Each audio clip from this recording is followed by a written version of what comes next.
is happening to this batula? Why is this a giraffe? Why is this batula a giraffe? I don't get it. Like, this is a cursed image if I've ever seen one, chat.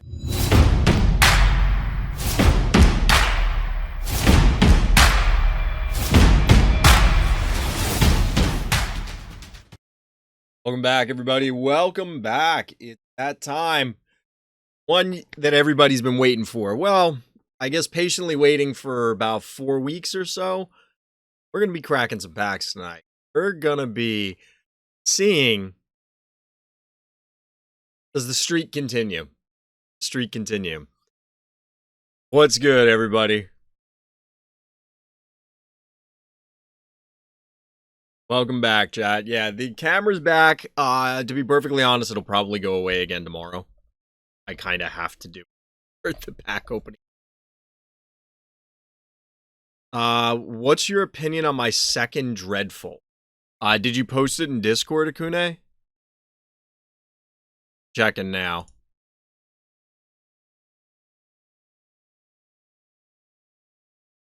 Is it the one with Bad Omen in it? Because that, and Muffin, that seems pretty good. If that's the one you're talking about, that seems pretty good. I mean, it seems alright. It's alright. 3 Dreadfuls and you still didn't get Oculus, but I'll take the Grayley and Noxious Baba High Five Gesundheit. That seems pretty good. That's pretty solid, dogewhal. I mean, yeah, an Oculus is something to be missed, but, like, can't take it. Stabby is immortal. Welcome to the party, Akune. Welcome to the party. I didn't even know you had Zappy, Onda. But yeah, that's kind of rough if you're just getting dupes. It's kind of rough.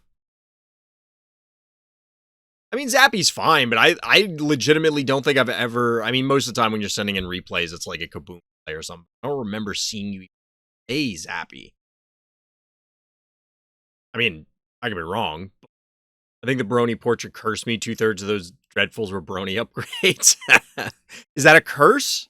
I don't know if that's a curse. Open 13 tier packs. The Terrifying got memes and a Rusty. Nice. 8 out of 9 gold packs gave me rares. Still missing many of the best rares. Yeah. There's still a lot out there. The math, I don't know if anybody, I'm sure somebody to a greater degree than they provide, but like, I don't know. Don't want a level 12 Brony? Why not? That thing's probably a tank. You could almost definitely get multiple Brony activation. Quick aside, everybody, before we get into the actual content, I was accepted into the Phobies Content Affiliate Program, the content creator program, you might call it. Shout out to the Phobies team, and thank you for that. But the reason I'm telling you, everybody out there, dear viewer, dear listener, is to let everybody know that I do receive some compensation from the Phobies team as a result of being part of that program. Now, I loved Phobies before, and I still love Phobies now, and I expect I will still continue to love Phobies in the future. So look forward to more Phobies content coming from Random's Thoughts. So now, on with the show. All right, chat. I'll pull that for later. Hopefully the mic cutting out wasn't too bad in the beginning. Need to upgrade those low-level Phobies? I'll upgrade them eventually. I usually upgrade like once a season. You know, like tomorrow, while I'm editing the pack video, I'll sit here and click the button a million times. Is kind of what it is. Just about everything is sitting with upgrades. I mean, yeah, there are some that aren't ready to be upgraded, but I think the majority of them probably are. Just the way it is. And that's the way the game... That's the plateau you hit with the game. Where you just... The way the game's designed is that's how they get you to keep sinking in money, because you need the upgrade cards and you need the XP. That's why you keep buying packs. What ultra rare do I want to get the most? We were talking about this the other day. It's a tough call. Because the remaining ones that are left are all very good for the most part. I mean, Mildred is probably one of the worst ones. Leshy, one of the worst ones. Out of, like, what's remaining, I mean. Not, like, necessarily overall. Although, Leshy, we determined, I think, is the worst ultra rare. Probably Boss, Edgar Allan, Blasto, Luffy, 14 months, welcome back. You missed, Luffy, you missed the Rocket Man win yesterday. You legit missed a Rocket Man win where it just sealed the deal. It was just hammering nails into the coffin. Luffy's back with the sub. Luffy is back. Welcome back to this lunatic circus. I see Chad getting the Kate Rocks, getting a little chompage. Know about the timestamp? I'm not sure. We played a bunch of games yesterday. It actually got relevant freezes. Like, I popped it out kind of as a meme. Because I was like, oh, we're ahead. So, there was one on Crypt... Oh, wait. So, there was the Yeti game where I froze a Hematic Ginsting. And then it was a game on Crypto where I froze a regular Ginsting. But it was like... The Rocket Man prevented them from doing anything.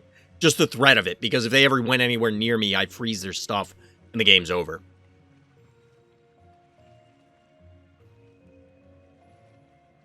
What is that emote?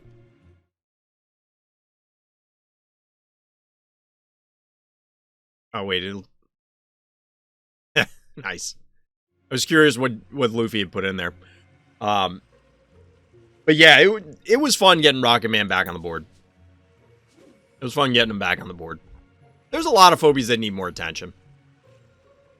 So chat, we're going to be moving into the review portion of the stream. Or the game breakdown portion of the stream. Sorry, just checking my water because my water bottle is... I have a separate jug.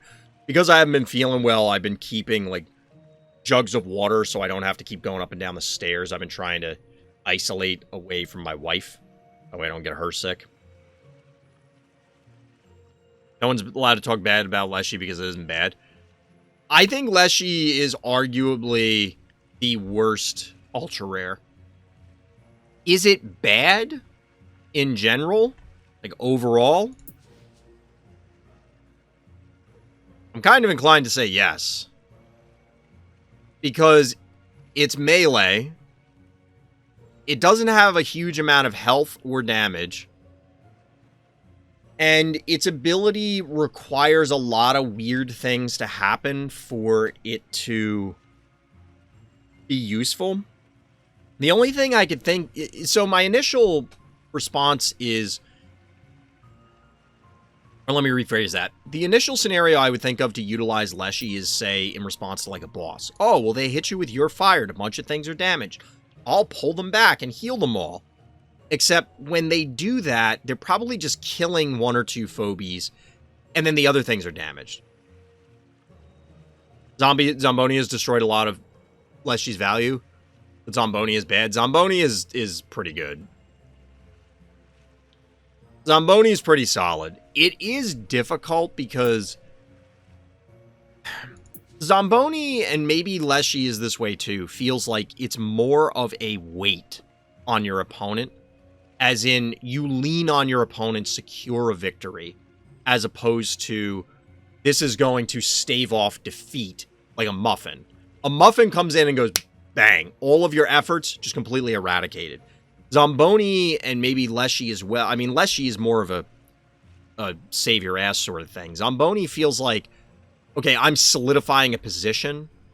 You could argue it's win more, but I think it's one stage behind that where it's not win more, it's actually helping you win. I can easily say Mildred is better than Leshy. I don't know. I forget what else we were saying. I wish you could sort by rarity. It would be helpful.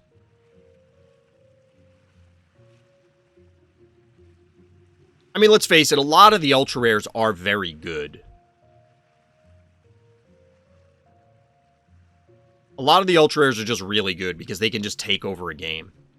The thing is, I think stuff like Dozer is also really bad, but worse than Leshy, I don't know. Yeah, Sarkassin's just a 1 key, so it almost axiomatically cannot be bad.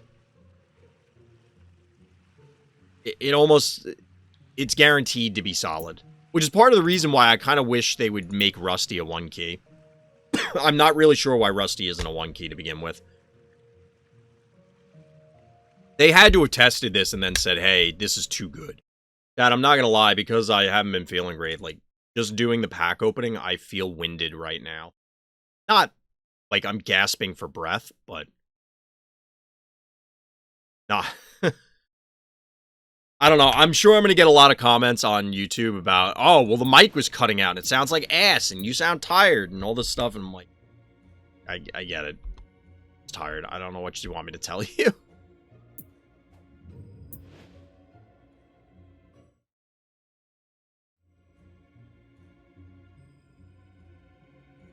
Alright, so normally we would do these out of order to make sure we get the subs going, but there's only a few in here. I'm gonna move the one from Gabe around. Only because that way we don't have back-to-back games from Gabe. We'll probably get to both. But we're gonna start off with Big She. Alright, so as is now the new tradition, we're going to be doing game breakdowns because it's Sunday night. This time, coming at you from Big She. Rockin'? I'm pretty sure this is Bad Omen. Is this the Bad Omen avatar, or is it a cat avatar? Okay. Thought it was a razor mouth avatar for a second, but it is in fact Bad Omen. Our new cat, speaking of other cats, you get the other one. Chat was pointing out the other day that there have been a lot of the Electric Cat avatars going around. Just kind of cool. Kind of cool. Do we get some weird stuff from Bad Guy? So I'm only rewinding because I want to point this out. Crypto's back in the map pool. Crypto has traditionally been a beauty and a blastomatic map. And if you going first, if you're going first on Crypto, you go one key, bank, bank. You can hit a beauty. Because you'll have 2 keys left over, you go to 5, and then you go to 8. So I was assuming that's what our Bad Guy here was doing.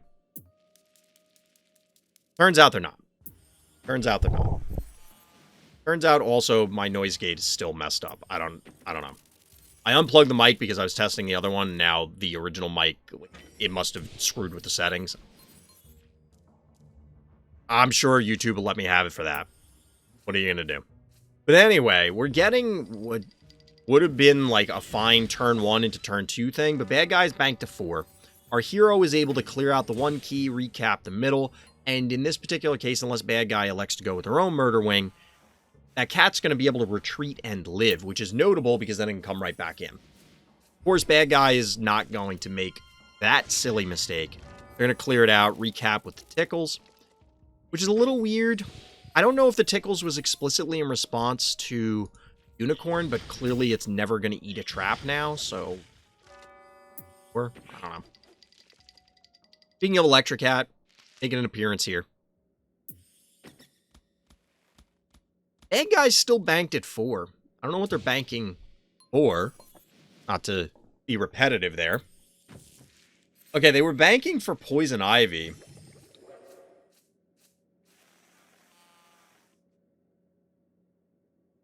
If you're a fan of Batman's Rogue Gallery, you may be interested in this particular game.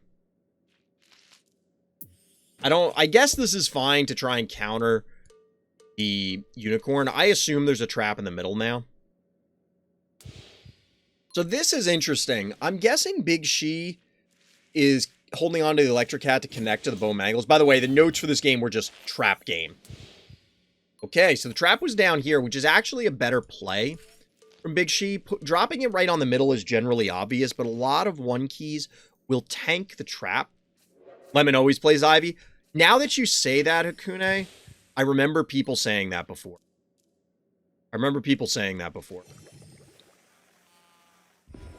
Yeah, that's absolutely come up before, now that you've said it. Totally forgot about it personally, but... So we, of course, get... the trades in the... Wait, why didn't they...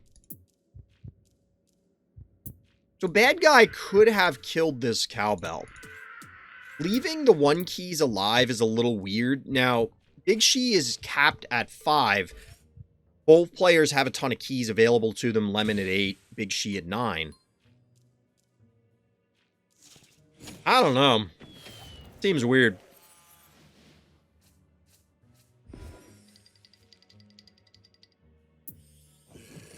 Get some boss action. All right. The Big She is clearly... Apparently, they're just going to play traps only here. Just this one spot. So boss seems pretty solid on this map, given the clustering that is rampant. Because what are you going to do? Like, pull back all the way to your vault? Especially since neither player elected to drop either a Crushmore or a Gravedigger onto the board. But Big She is going to have to sack something soon. Because clearly Lemon is going to recap parts of this map. Really, this is interesting.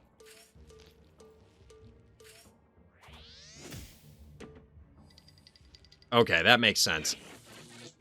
Get a little bit more damage going down on the bow. I think this is a dead murder wing. It's not.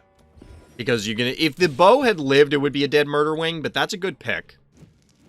The boss is gonna have to do everything. Like, that's an enormous amount of damage coming out.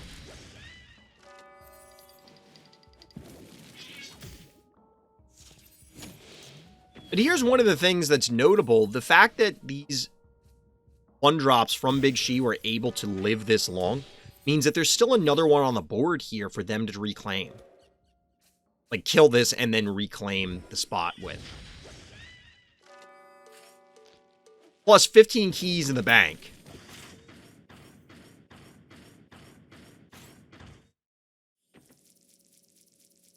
Get a little spider action here. So your fired is down for a few more turns. A couple more turns.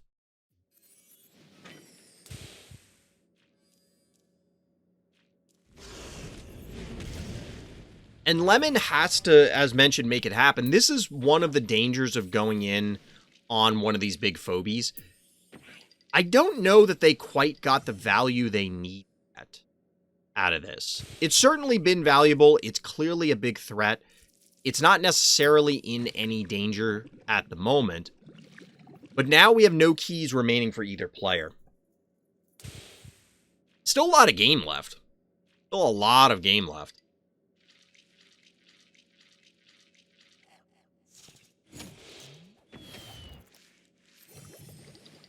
Excuse me.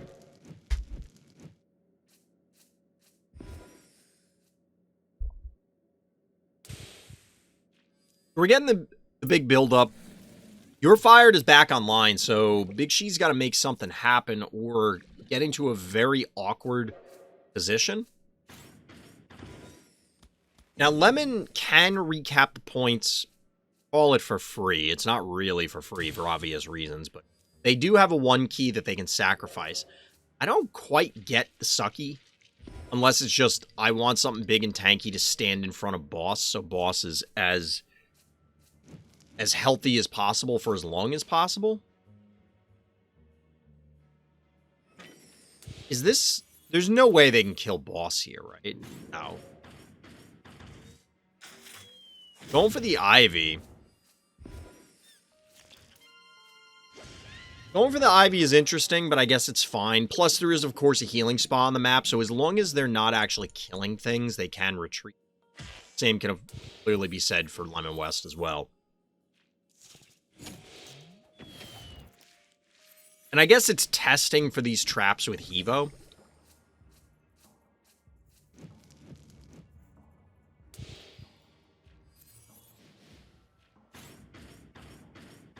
It's going to be tough to get a connection with the spider. No fear of the trap. Although, given the positioning, there's no... The Quagmire can't die. There's just no way they're going to get enough damage. This is weird, because I would say that this is Lemon's game to lose. Like, just don't get boss yoinked in a bad scenario and can't lose. Maybe not can't lose, shouldn't lose.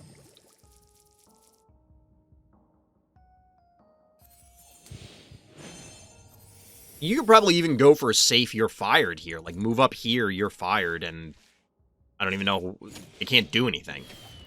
And then you're just harassing Big She the whole time so that you're chipping away at stuff. I mean, it'll mostly be a cassowary, but they have to sit here and juggle. All right, so Big She's had enough and finally going for it. That does remove a big threat from the board, as in the Yoink not being live is very relevant.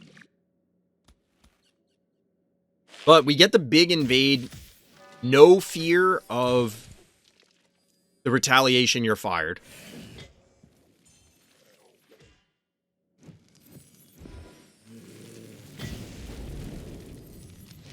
Problem is, Lemon doesn't have the damage mobility. Big She can move the damage extremely well thanks to Moffat. I agree.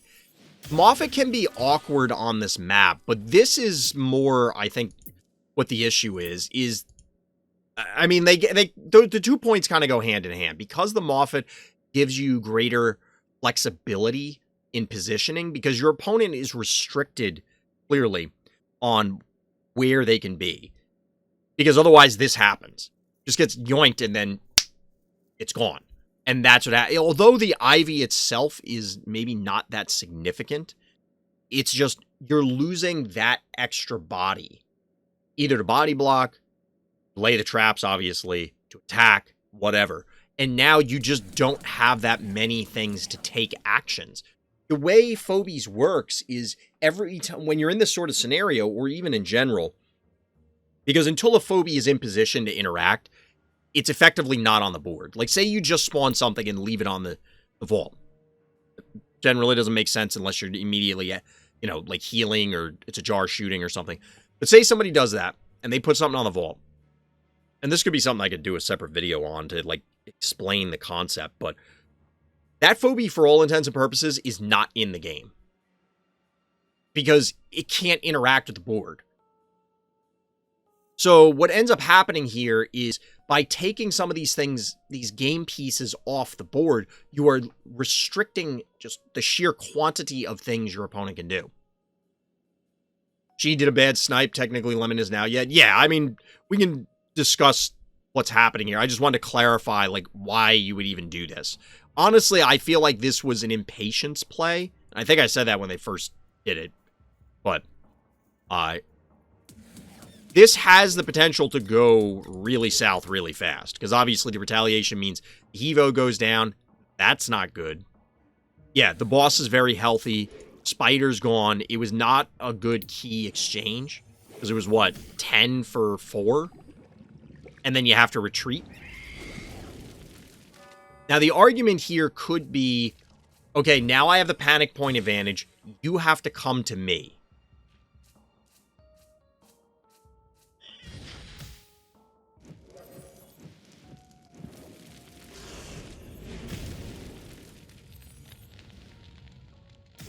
Why did that happen?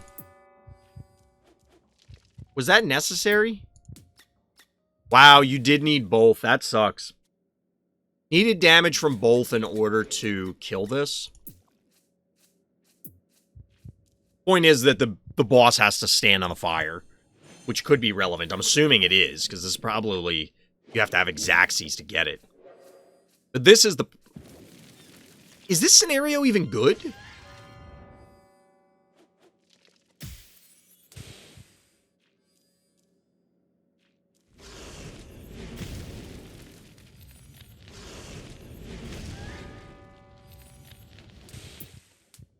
$26 to $35.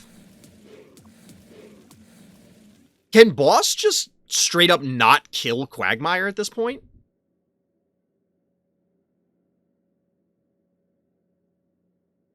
Stim's right there.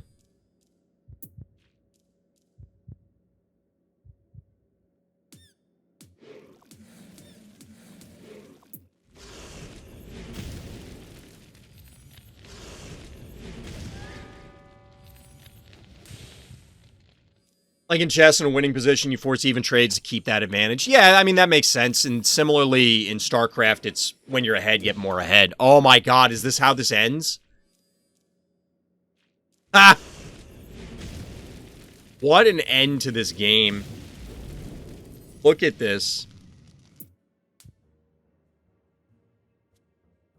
Wow. Sees the opportunity and seizes it.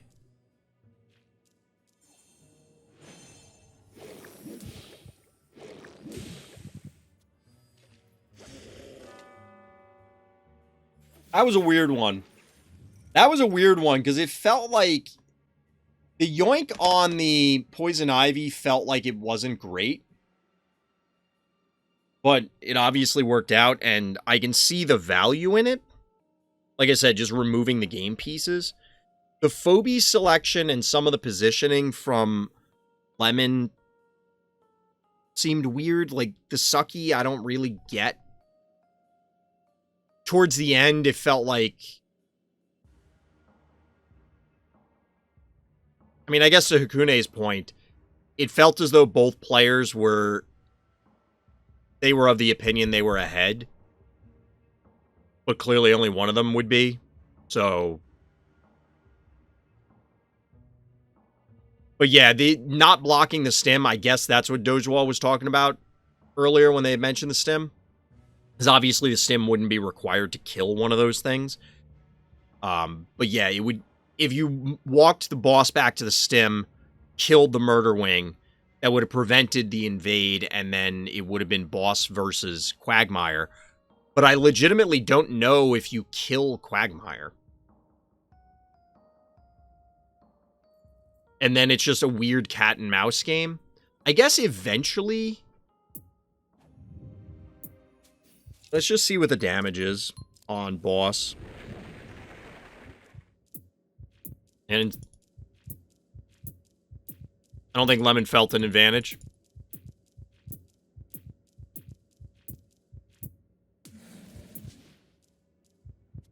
This is actually a fairly high level damage, high damage output boss.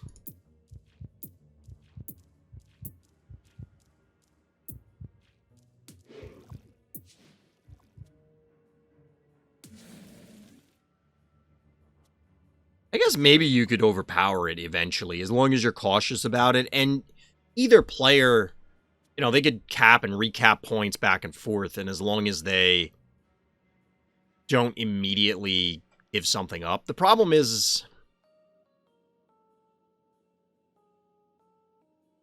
It just kind of feels like eventually Big She could probably go for that heart push regardless. Like, at some point, Lemon would have to position in a way that there's no way to deter the Quagmire from going in, kind of thing. And just, like, even if you assume that the boss can kill the Quagmire, it's just going to take a while.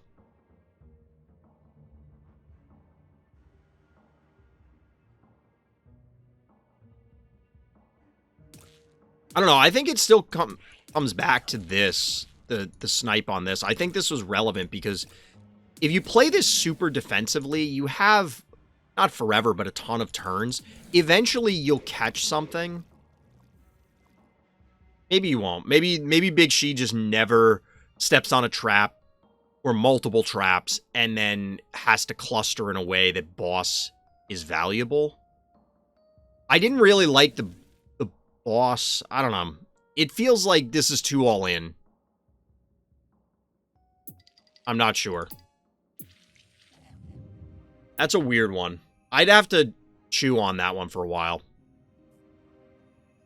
Sucky and Ivy became too passive. Boss was the only one true player there, but Big She had Hevo, Moffat, and Quag.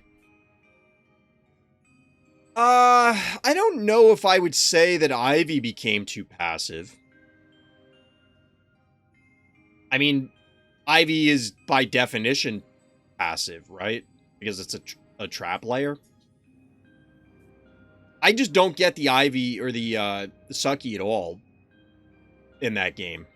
It doesn't make any sense to me why you would go... Like, what was the goal with the Sucky? Why did that have to come out? Why wasn't that anything else or a bigger phobie in general? Crypto does devolve into stuff like that, and I agree in general on that map that you have these weird standoffs.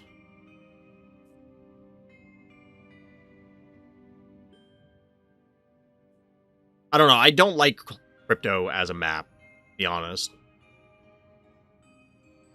It's kind of frustrating, me personally, but Graylian's my first big alien phobia. It's not exactly an Oculus, but he's probably one of the most fun balanced aliens. Graylien is really cool.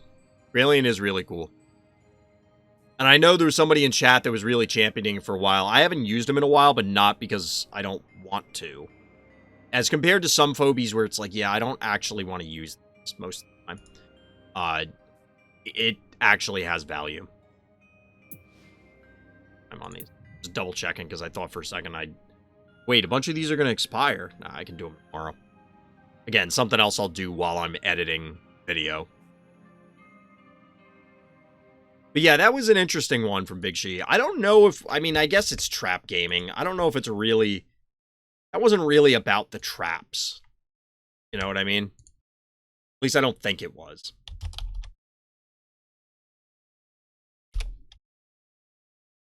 There were definitely traps involved, but it didn't feel like traps were the deciding thing. It was just kind of this weird game earlier on.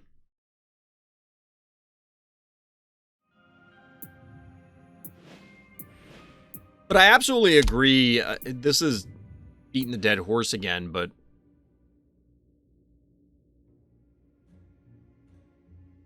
I missed the...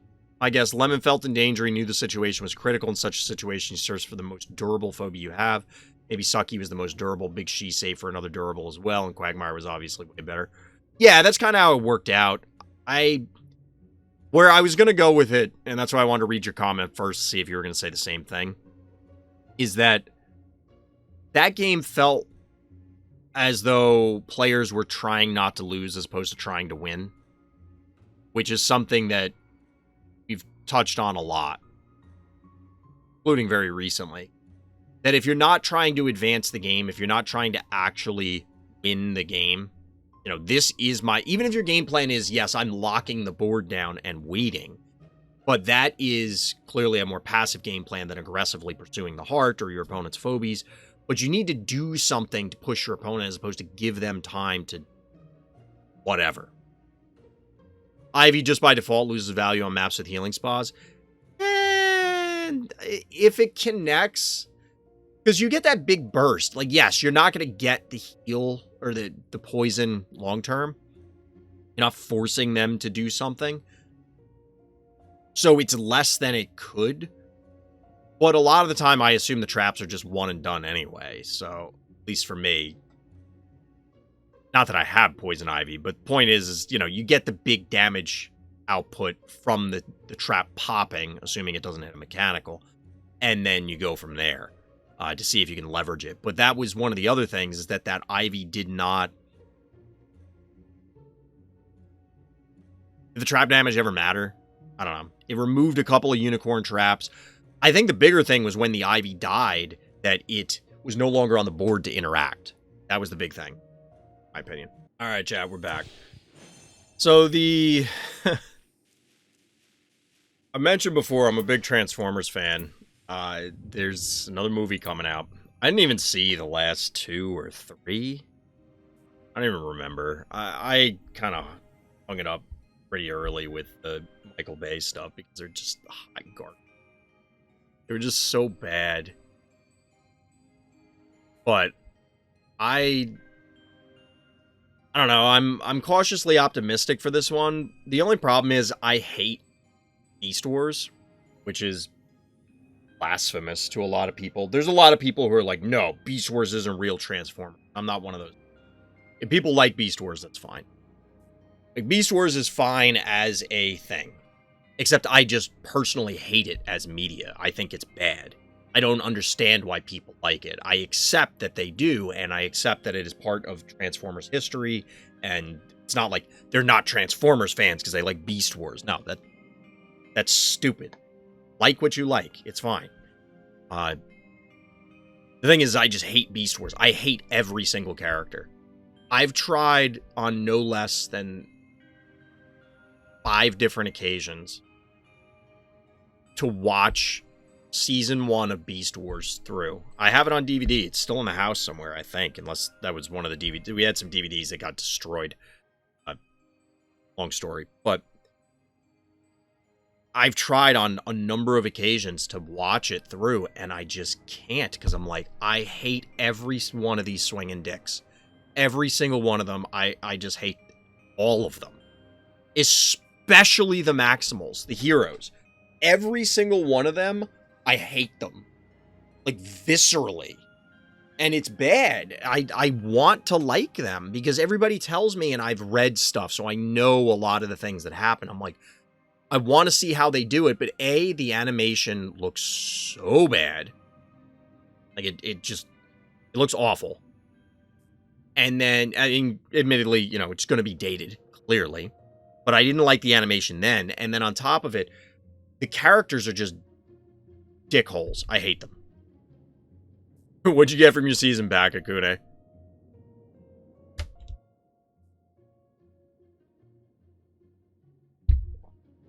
Evo 3.0?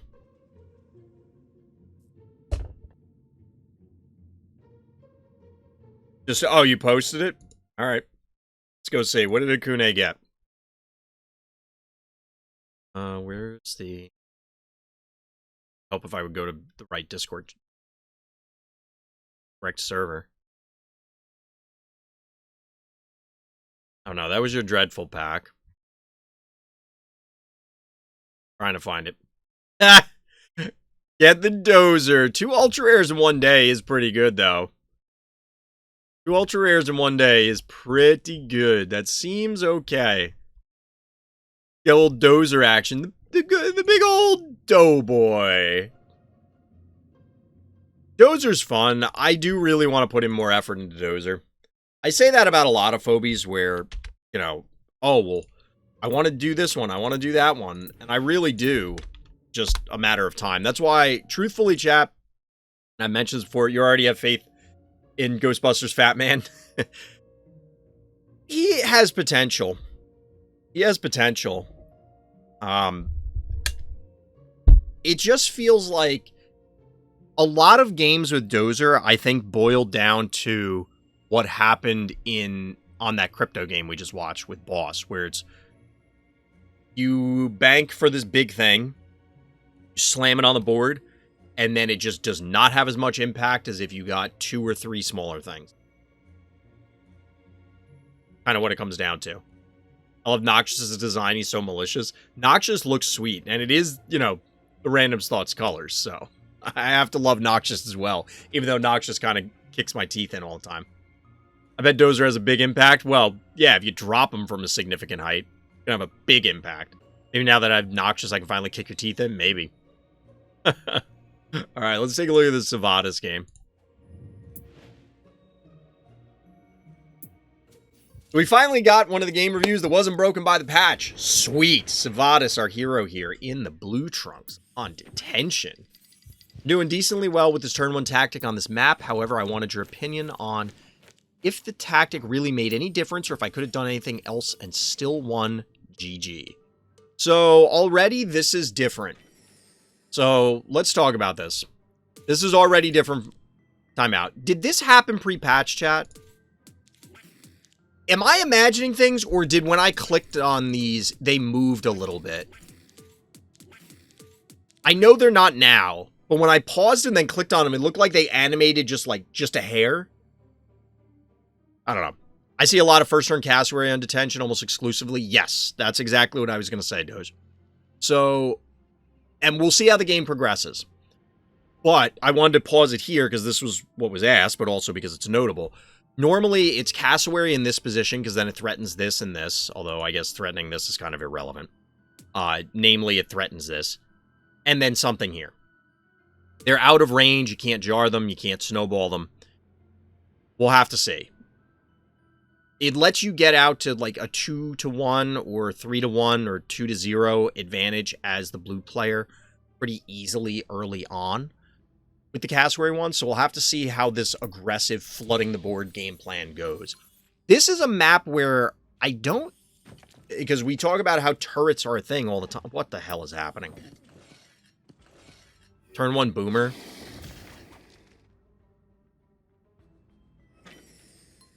I hope the Christmas portraits go off sale. I want them to be exclusive. I mean, I'm sure they'll drop out of the... Well, maybe they won't. Because the Jill and Ted ones are now permanently available. There's a world I can see where the holiday ones are not, because they're clearly a winter holiday thing, whereas the Jill and Ted ones can just be, oh, I'm a phobie. I don't know. I don't think I ever see first turn Cass here, but I use first turn Sucky all the time. I'm with Doge. I pretty much exclusively see first turn, going first, that is. I pretty much exclusively see first turn Cassowary. Sucky makes sense. I could see it. Because it's the same sort of thing. The thing with Sucky is it does allow them to cap their points, so you're not threatening an early panic point advantage. Does that 1 or 2 turns matter? I don't know. But I was going to point out before we paused, talking about the portraits, that I rarely see turrets on this map, with the exception of, I mean, I'd pop out Unicorn and I go for an Oculus, but I don't often see a lot of Stabbies. I don't often see a lot of Bowmangles. They do happen, but not nearly as with the regularity where it's, yeah, turn 1, Stabby, go, on virtually every other small map. So it is somewhat of a departure here.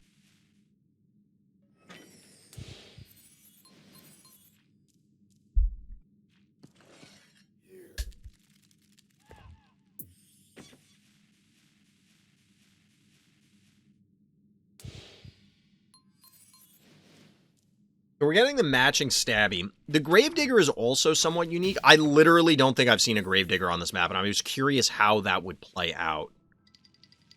The Boomer here, I just truthfully do not get. Like, why Boomer instead of any other 1 key?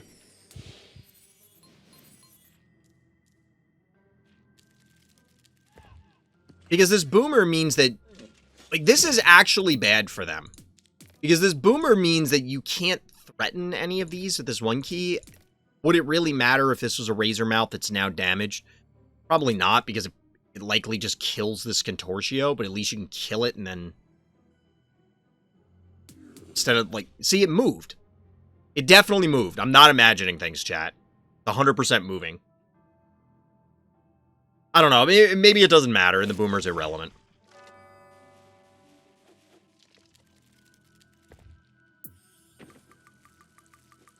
Bad guy finally makes the panic point go orange. I mean, Sivadas is in a decent spot here because there's no real great way for bad guy to come in. And again, Boomer, I'm telling you, Boomer... I know we said there's no bad 1-drops, but I really feel like Boomer is one of the worst ones. I really don't like Boomer 9 times out of 10. Are there scenarios where Boomer's fine? Yeah, sure, but... So right now, I don't know that there's anything...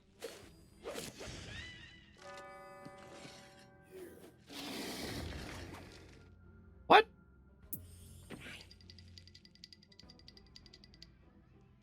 Okay.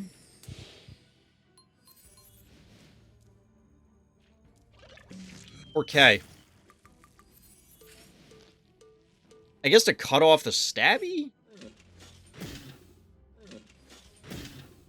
I don't know. Like, what am I missing here, chat? Why did that just happen? I legitimately feel like I'm I don't know. I feel like I'm taking crazy pills right now. What was I gonna say? Oh.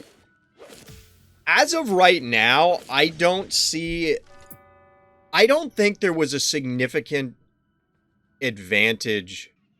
So, I don't feel, to answer Sivadas' question, at this stage, unless, and I don't know the reason I'm pausing it now is because I don't think we need to see the whole game to answer the question. Clearly more game to be played, but I don't think that the triple 1-drop opener did anything significantly different. In fact, if you literally had just 2 1-drops, not even a Cassowary, I mean, I imagine your opponent would have opened differently if you had done that, because you wouldn't have threatened things. But specifically because of their slower response, so say they went Cassowary 2-drop, or Cassowary 1-1, or, like I said, not Boomer, they needed mobile things, and the Stabby so far I don't think the stabby response is bad into that. Triple 1-drop. Is this a good stabby map? And as I was saying earlier, I don't see a lot of turrets on this map, so maybe the turrets aren't great here. It does make for awkward angles. You know, you have to have, assuming that this statue wasn't there, you'd have to be in, like, Gravedigger's position to cover 2 points, that sort of thing. Or down here, cover these two, or it'd be, like, on the point, you'd be exposed. You get the point. It's a little weird. Then again, you don't get as much surface area because of the obstacles. I don't think that the opener is bad. I think it's viable, and I think it's worth pursuing. It's just, I think that what's influencing my opinion of it right now is the particular response the bad guy had, which was just slow in the form of stabby and weird in the form of boomer. So, I'm torn right now. I think it's worth trying. Is this something you've done multiple times, Sivadas, or is this the first time you tried it? The dogs like hearing my voice, dogewhal. I'm the dog whisperer. Oh, not a problem, Sivadas. That's why I'm curious. Like, what are your thoughts on it? Like, since if you're pushing this, like, I think it's reasonable. I think it seems reasonable. I think bad guy, I don't know. I really don't like the boomer, but the boomer I don't think made that much of a difference. Like, if it was a regular 1-drop, as I was saying a few minutes ago, it's not going to change anything. You get, like, 1 attack with it. Who cares? The stabby response is fine, but I think the rest of the game... So how much... I mean, you've done 3k heart damage, so that definitely changes your opponent's play pattern. I didn't look at the heart health a moment ago when I was talking about this. So, at this point, you may actually be panicking someone. They shouldn't, because it's not that big of a deal being at 3k heart health when you're on even panic points and it's a tiny map like this, as long as you have, you know what your game plan is for the next few turns. It's fine to start with this slow stabby opener. I might use this as the thumbnail. It's fine to start with this slow stabby opener as long as you know that going in. It's like, all right, I'm going to eat damage. I will stabilize the board, and then I'll take over. But what they've chosen to deploy is just kind of weird. They're not, like, banking to go over the top or something. Stabilize the board with what I can, try and eke out extra keys, drop a 6, 7, 8, 9 cost thing on the board, take over the game. Instead, they're kind of contending, and they were just behind panic points, so now the game has effectively... And the game is now on, and they start with half health. I've tried different combinations of 3-1 keys, and I don't know yet. A lot of the time, my opponent's response is weird and gives me an advantage. Can I redeem the challenge of streamer, but instead of fighting me, I simply go in arena and try a little challenge I can give to you? I guess? I don't know what you mean, Akune. I don't understand what you mean by give me a challenge. Yeah, I could definitely see, Sivadas, that going 1-1 key is going to throw people off, because a lot of people have not... Basically, nobody does that anymore, right? It's very rare that that is a thing that comes out. So I could absolutely see somebody just kind of not having a clue what their game plan is. I mean, why didn't you kill their jar? Can you not kill it? You could have gone cassowary plus jar to kill their jar, but you might have been too exposed, I guess.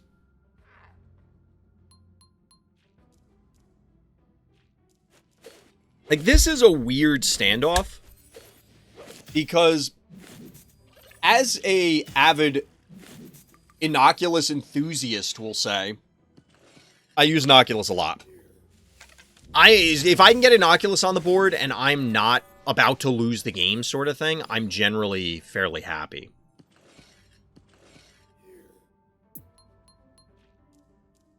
I don't think bad guy's going to be happy about this positioning, though. This says, what? Bad guy, why? Why?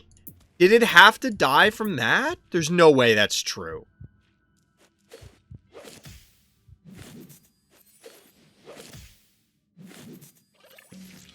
Oh, you don't sacrifice the Inoculus like this.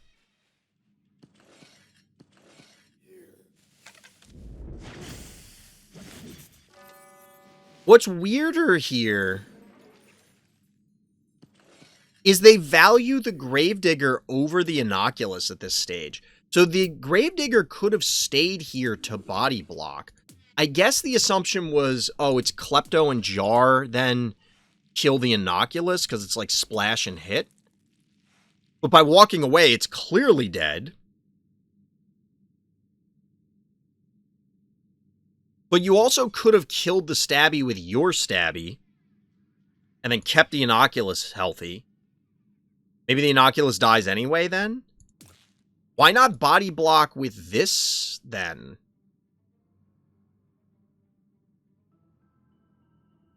I don't know. I don't like this Stabby kill. Maybe you just don't kill the Stabby. Like, legitimately. Like, just don't bother killing the Stabby.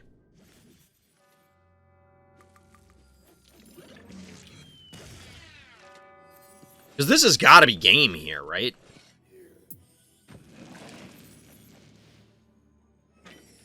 Whether this snowball can kill the Jar or not, I don't even know that it matters.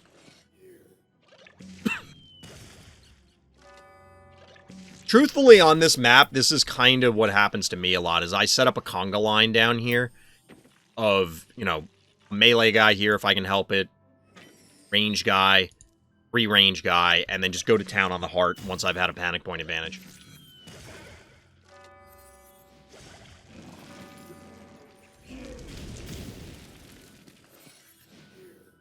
I mean, bad guys trying to make this happen, but again, remember that early advantage.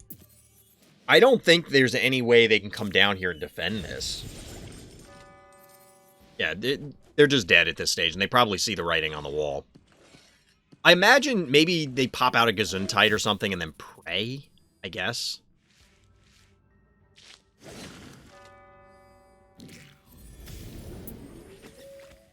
Cassowary. Sure. So this is something that, falling back to the beginning, does matter. That getting that early panic point advantage and holding it for so long allows you to do something like this where you can just go for it. So the question becomes, does the triple 1-drop opener, is that the explicit reason that you were able to accomplish this? I think it probably has more to do with your opponent's response. For example, if you went just 1-drop, bank, and they responded in the same way, you possibly can do this identical plan. This game plays out basically identically, except you have one extra key the entire time. Maybe. I don't know. It's interesting. I'm going to have to keep that in mind the next time I queue up on detention. Maybe I'll try that out. Try out the triple 1 key.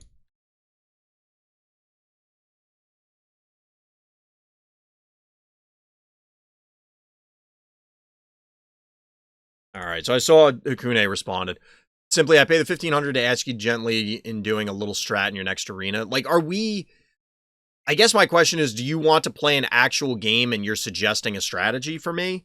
Or are you trying to engineer a specific, like, a literal puzzle? We set up all the pieces and then we try and solve it on stream. That's the part I'm confused about. Thinking my dog's watching the stream and watching it with them right now. Nice. Well, I figured that when you said the dogs were coming out.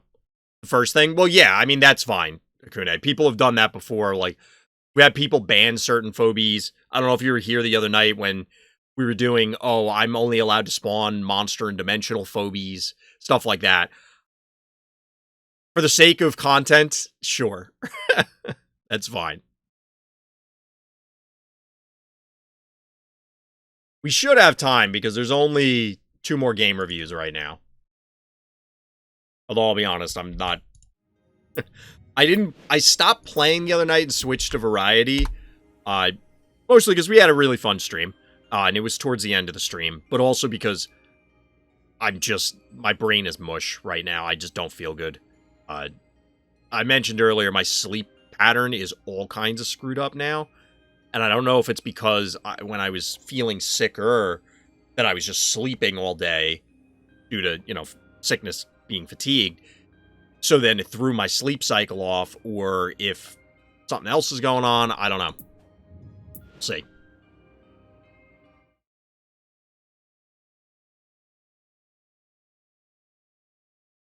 But not a friendly arena because I can now. Yeah, that's fine, Akuna, by all means. That's why, yeah, you can definitely, and for anybody watching this on YouTube, if you want to come by and challenge a streamer, hit up the link in the description. Likes and subscribes while you're there, by the way. Just throwing that out there. But you can challenge a streamer, and yeah, if you're willing to, or you want to, rather, I guess is a better way to put it, do some kind of weird rule set, sure. I mean, if you're gonna, not you, Hakune, but like, hypothetical person's like, well, you can't use phobies that cost more than 3, and I can use all the phobies, and here's a big map. It's like, okay, yeah, rats, you got your free win. Like, okay, I guess. I assume when people are doing weird rules, it's because they, they want to do something specific, they have something funny, whatever. All right. Hero here is dogewhal, zoning in on Moai, quickly becoming one of my least favorite maps. I feel like I say that about the full disclosure maps a lot. Outplayed, outclassed, outsmarted. Let's see. Let's see what we got here.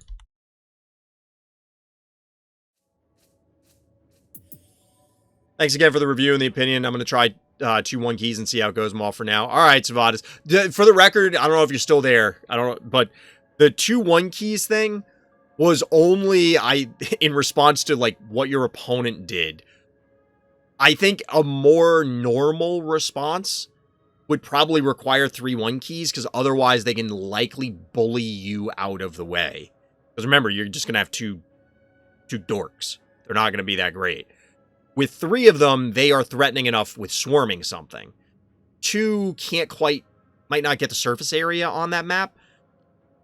And I think this point was worth reiterating or discussing. That's why I wanted to pause. I think it's worth... like, maybe 2-1 keys is fine. But I think that's probably a different game plan than what you're trying to achieve with the 1-1 key.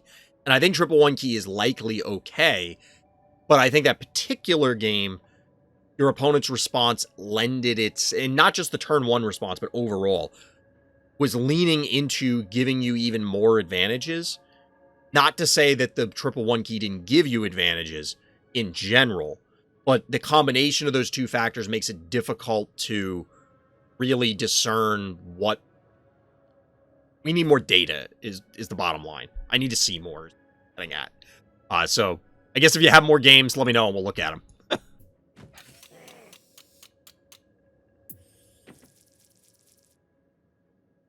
So we're getting we'll call it standard opener.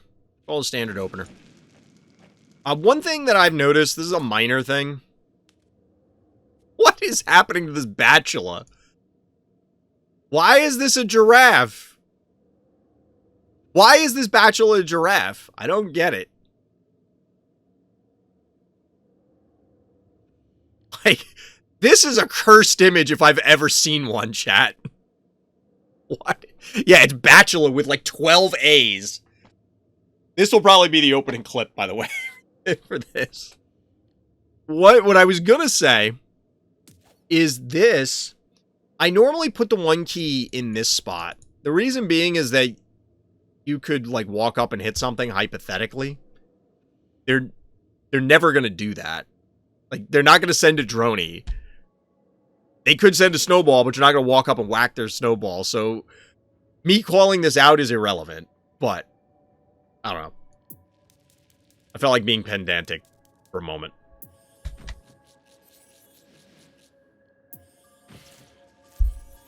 So we're getting a lot of 1-drops. I'm not really sure about this AWOL here.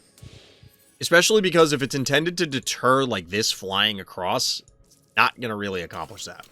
Next week, you'll redeem the challenge. Fair. Anyway, let's get back into it. This is the problem. Like, I don't understand why this AWOL's up here.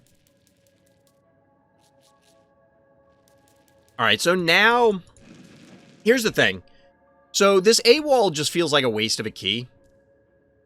Because you could have deterred this murder wing from coming in with these two. So the AWOL's doing nothing. Other than risking dying. Now, granted, it's not going to die because then they're trading murder wing because you obviously just kill it with these two. But these two could have eaten the murder wing anyway. I don't know why bad guy did this. This is just a dead daisy, right? All that. Didn't they just, like, hit Batula? They walked up to punch Batula. They didn't kill the Batula. They got really pissed at Giraffe. Ugh, that is harder to say than I thought it would be. Giraffe Batula. And decided that it needed to go. Didn't finish the job. And then... I don't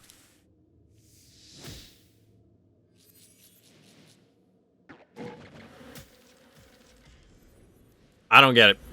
This is an absolute why moment.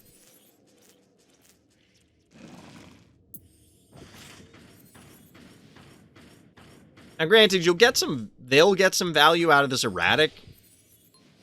I assume this means there's enough damage here to kill the erratic if it comes in.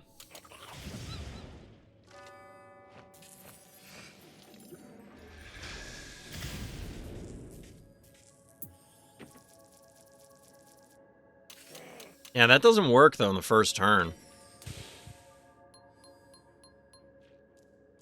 I mean, you can still threaten a yoink to kill it, but I imagine there's enough damage here to kill this erratic. Like,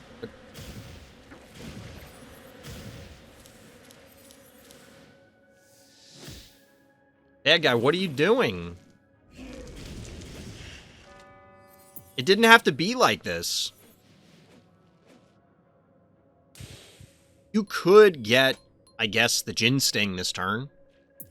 Trade Erratic and Miss Moffat for Jin Sting. I don't know. The toe goes down.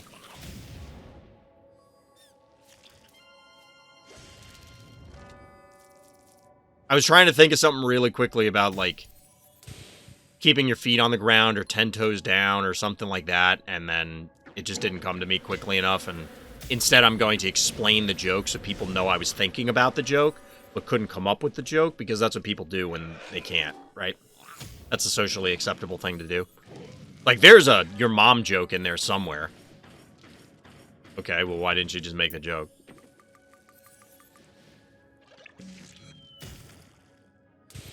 The opponent's getting the best value? Yeah.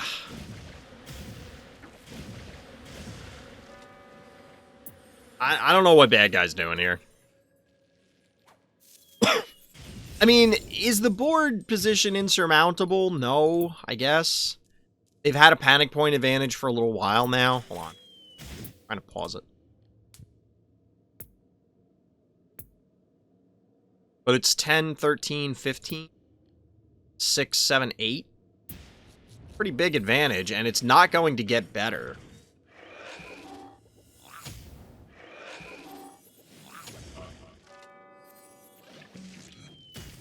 Yeah, I don't know. I have to wonder if this is a tilt game. You know, once you made a mistake, but I guess the first domino in this tilt would be losing the daisy and then saying, whatever, I don't care. I'm just going to send in the erratic. It probably won't die, but I don't care. I've had those games. I'm sure a lot of people out there have had those games, but this one's just like, I don't... Why? Weird. Now it's panic point advantage hero. They have an overwhelming board state right now. Bad guy still has 7 keys, admittedly. I think this was a preemptive Clinico. I don't think this Clinico is really necessary. I mean, Yeah, you probably wanted to heal on Hevo, but, like, it wasn't about to die. You're not gaining an enormous tempo advantage or something from it. Point is you could have sat on those keys or put out something else. Sheep is the final phobie. Not a good sign for bad guy, I can tell you that much. So we get a straight-up poison from Miss Moffat. This is bold, because this should be a dead pterodactyl. Will it matter? Probably not, because the Klepto is going to die. This goes to Akune's point earlier, like in chess, you know, if you're ahead, force trades, because you're already ahead, so you reduce the board position to eventually just you. You know, we probably kill it, but then I get Klepto and Stabby Moffat. Yeah, exactly. Like, I think that's an acceptable trade, Doge. I think you made the right play.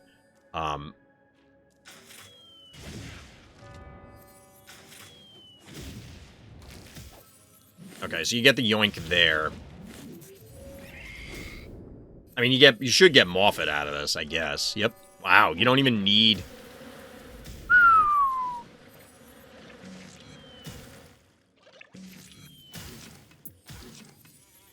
Okay, I was going to say you could send Clinico in to step on it, but this is equally fine. Body block for the jar, that works. That guy just got crapped on.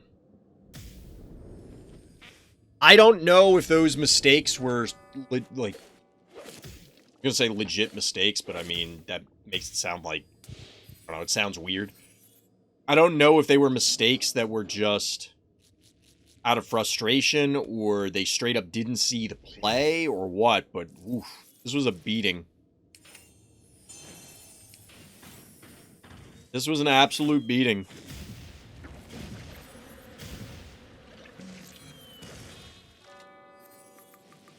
GG. This is like the action movie walk away, right? The action movie walk away where you just let the explosion happen in the background, except this time it's Stabby dying to poison. GG. Bye, but this time, our hero's in the orange trunks, and it's Pancake. Dora the Explorer voice, smiley, no smiling. Oh boy, what do we got here? Oh boy. I don't really have a Dora the Explorer impression. I never watched Dora, chat. I feel like that was younger than me. That was not my age group growing up. So these are pretty much, I guess, the settled openers now for Moai. It's either you go Snowball / Murder Wing, or in the case of our hero here, you go both.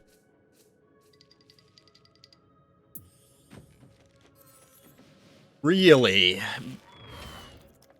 Turn to Baba Yaga to trap the middle point. I don't like this for a lot of reasons. We'll see how it works out. I mean, we know how it's going to work out. We get an Innocuous, which I do like. My openers tend to try and force either a turn 2 Crushmore or get the Innocuous online for a turn 3 Crush. That way you can try and make that heart push. You can get your Lobber or your ranged, get the block from the Crushmore. And then, of course, you have Innocuous in the back just pelting the heart, and each of them wail away. And then you just Heart Rush. It's what this map seems to devolve to. Nope. Don't like that.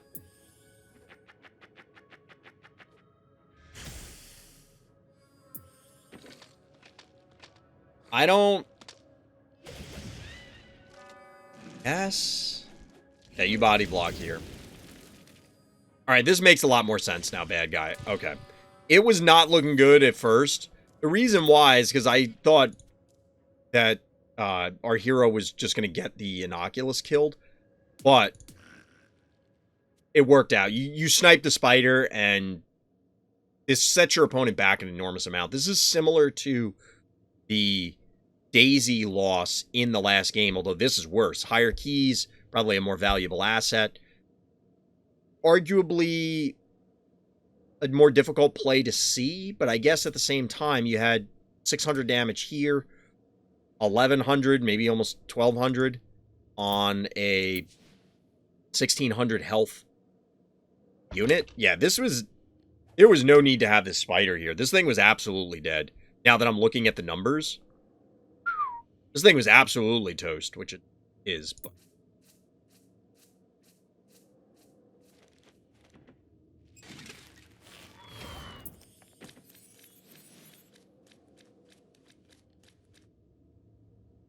the bad guy is going to try and stage a comeback. 4-1 panic point advantage. I guess technically they're ahead. It's not really a comeback. Don't call it a comeback. We've always been here. Like that.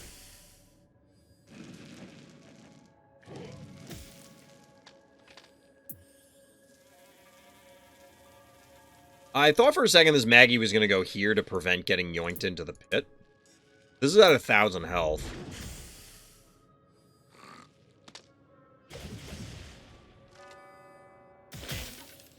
I guess this happens anyway. It gets pulled straight.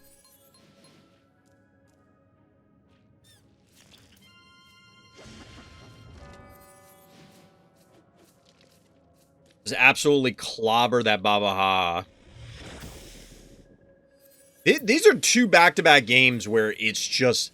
Our hero is just slapping the absolute snot out of our bad guys. I get it that technically they're still in the game, but these are, like, back-breaking. I don't know... Our hero has a panic point advantage. They have a board advantage. And they have more keys banked. Not just more keys in general, because they've been killing bad guy phobies. They've been saving their own. They actually have more keys banked and ready to go.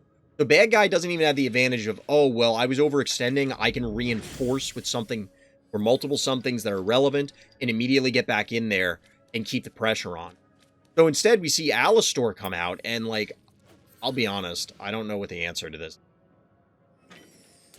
Smiley is not the answer.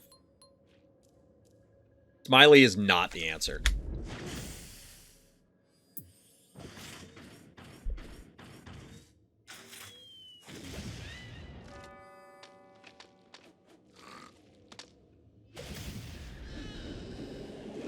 It's like, great, I diseased the undead guy that'll just reanimate every turn. Look, this is a 5-0 panic point advantage. What is bad guy? I don't even know what bad guy does. We're just watching their inevitable demise at this stage. It did, dogewhal. It did.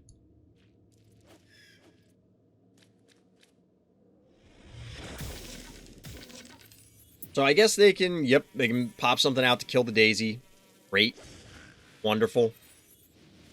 I don't think Pancake cares. Dogewhal was talking in chat. Not the person whose game we're looking at this one. Those losses might matter, especially given the awkward scenario at the top, except for the fact that... Oh, this is nice. That's adorable. Look at this. This is actually a pretty cool boop here. This is a really cool boop.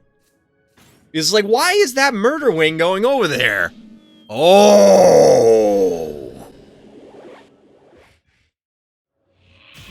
Yeah. Seems good. Seems good. I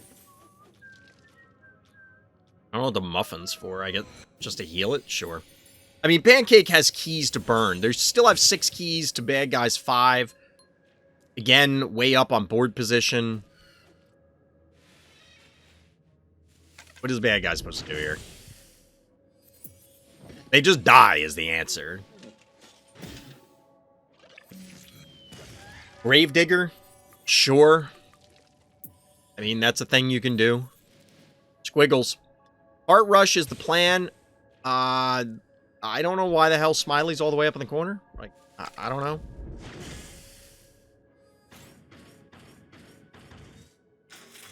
I mean, look at this.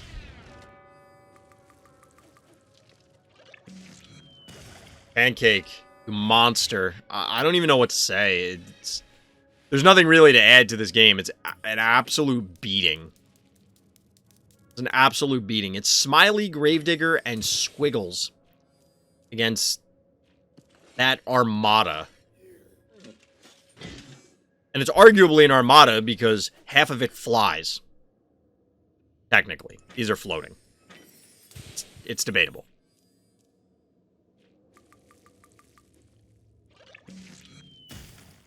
I don't know, chat. We didn't have a ton of game breakdowns tonight, but this was back-to-back just rapping on the bad guy. Still have 2 more turns while we wait for Pancake to hunt down their prey. Hopefully obviously bad guy doesn't decide to, like, run all over the map and hide or something. It's funny how little play Squiggles sees. I really just straight up don't see Squiggles a lot.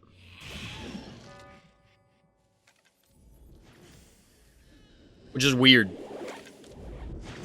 I mean, Moai might be a good place for it because of the Heart Rush, but I don't know, once you start pushing for a Heart Rush on this map, it's obvious a Heart Rush is coming, so, like, telegraphing it, I guess, isn't a big deal.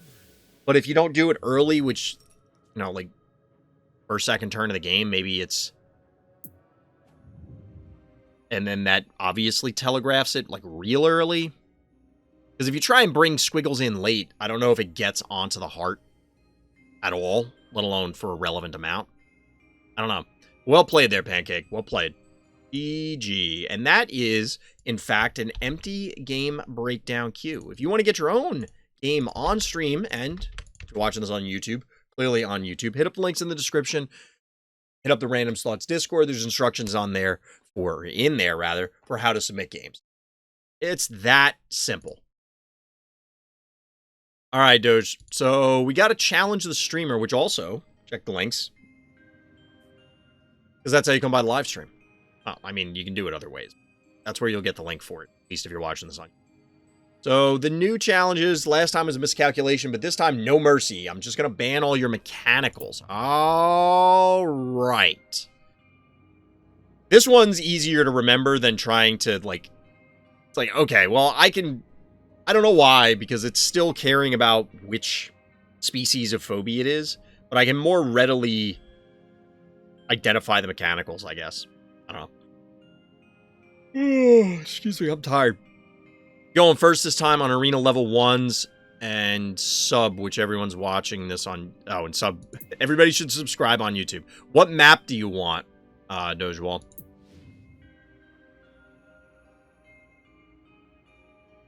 Oh, like and sub. I missed that other part. All right, so we're going on like and subscribe. We want Arena. We want Level 1. And here we go. Challenge sent. No mechanicals for me is the challenge.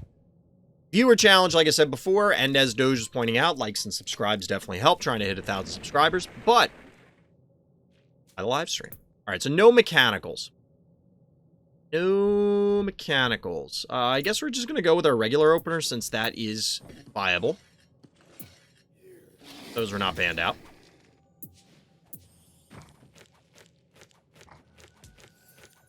Let's see what Doge has in mind here. See what dogewhal's got in mind.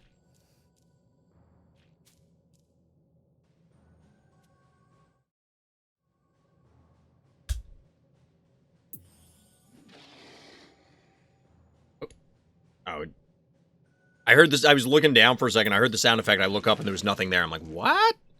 Hey, Atona. Well, we're doing game reviews. We just started this viewer challenge, so we'll see. I have a bit of a handicap in this one. I don't know if Doge is handicapping themselves or not. Or if it's just me. We'll see.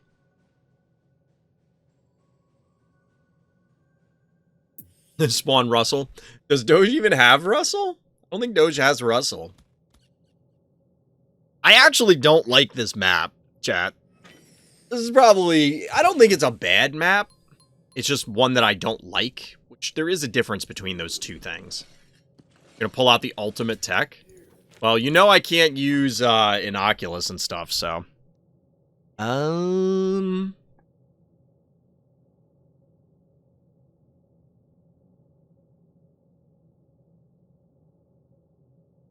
Ultimate attack is Doom Doom. Boy. Trying to think, what do we go for in this? So if we go...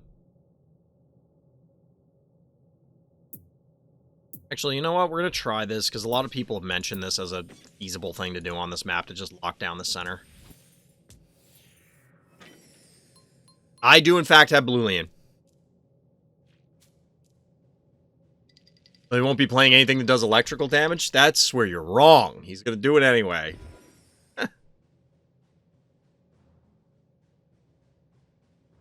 I like it and sub it too, for that matter. Fair.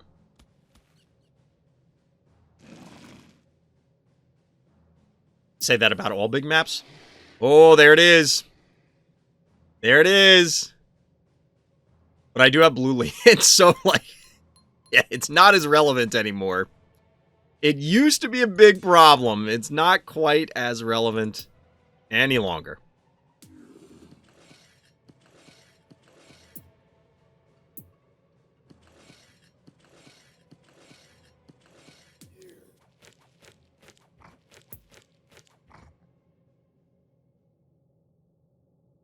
And I have even more healers. Yeah, I just have a ton of healers now. Notably, we do want things that can be healed.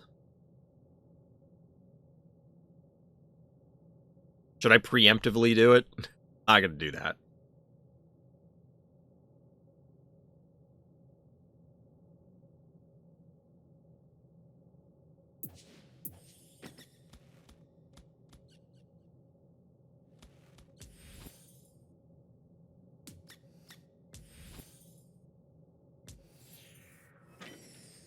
Cut out most of my healers. You basically only got Muffin and Zomboni and Bluelian.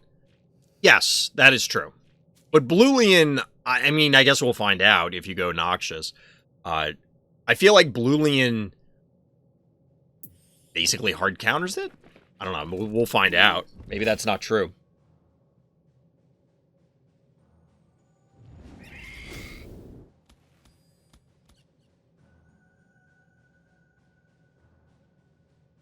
And Leshy, true.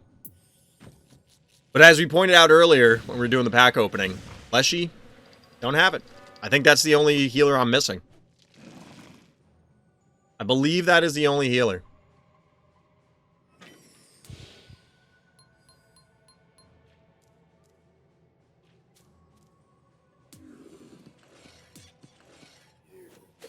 So Doge will be able to cap the top once again. Just put you... No reason it, like, you can get free damage on it, and there's no need to allow that to happen.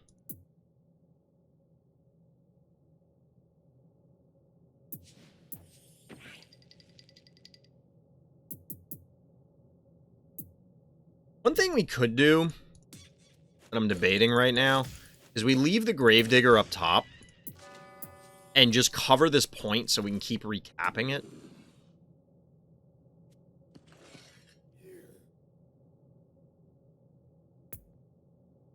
Alternatively, I could send something up there. Help it, so, like, do this. Because otherwise, it's not doing its primary purpose, which is actually interacting with the obstacles. There. I guess we'll leave it up there for now. I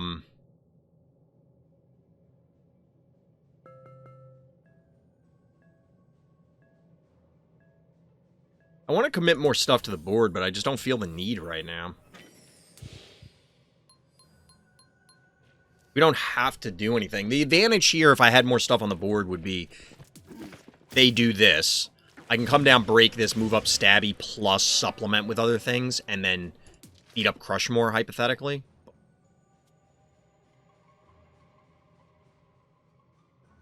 We'll see. I think the right play is to commit something to the board. I just don't know what.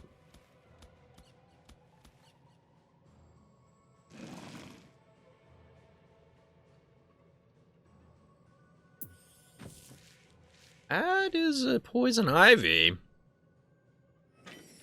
Gonna overload the poison a little bit, I see. Maybe.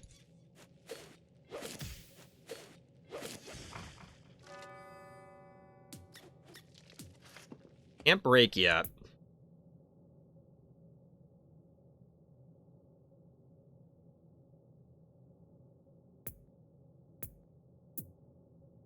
Can't do mechanicals.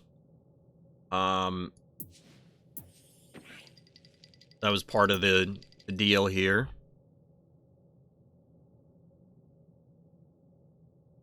I'm sorely tempted to go Barzilla for really no apparent reason, honestly.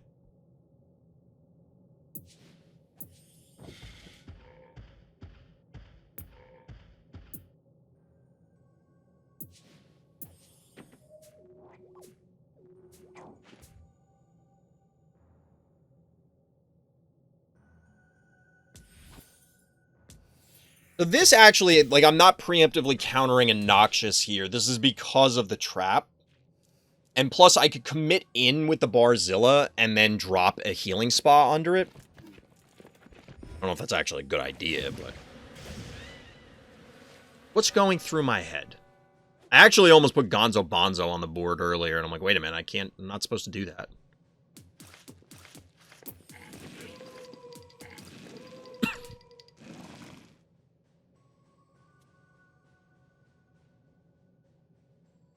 Bluelian and Mex. I mean, I guess. Could have just said Mechs and healing Phobies full stop, because if it wasn't Bluelian, I would clearly have Zamboni available. I would just have to... I have to jump through some more hoops.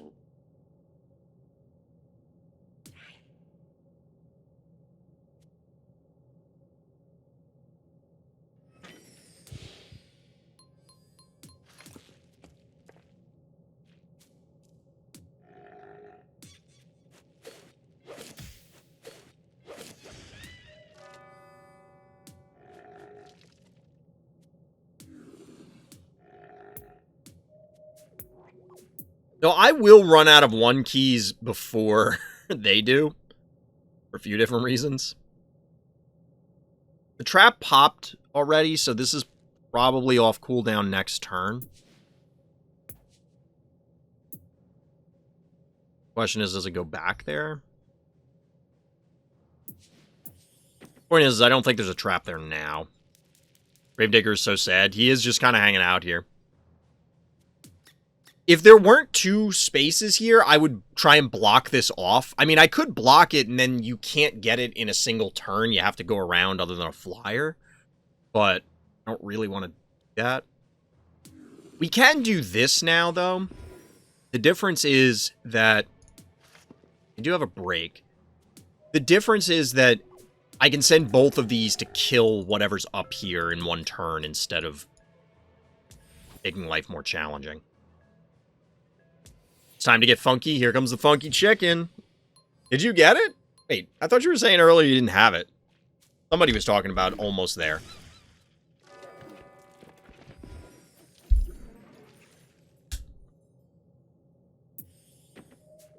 Ooh, get a little Graylien. All right. A little Graylien action. You'd love to see it.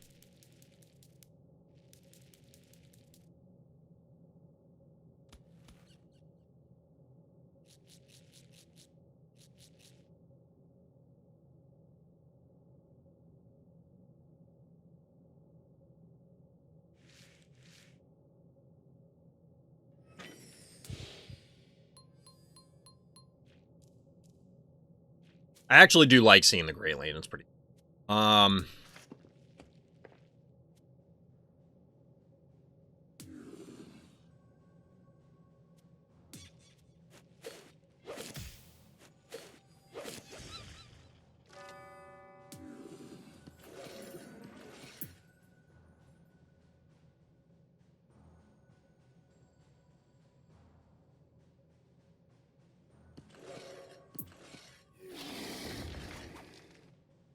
Do anything for me?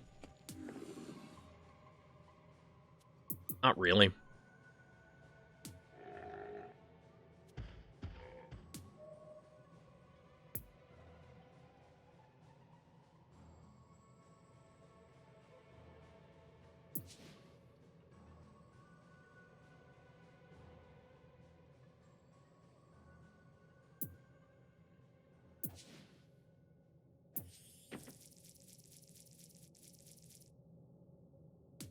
They can get this stabby, but I don't... I'll murder the Graylien in response, and I don't think that's worth it for Doge to take. If you break this, that doesn't do anything for... You get the Graylien or the Gravedigger, or the Stabby or the Gravedigger, and I kill your Graylien. I don't think there's a way to, like, get the Barzilla.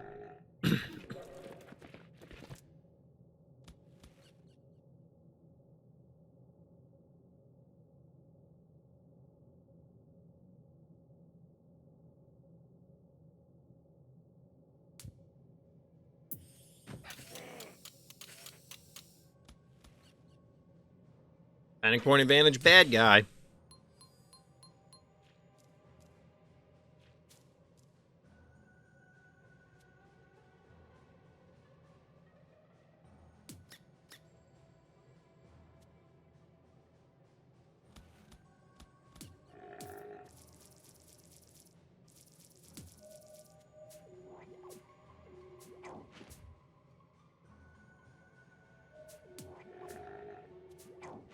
I might end up undoing all this, so this could be really bad.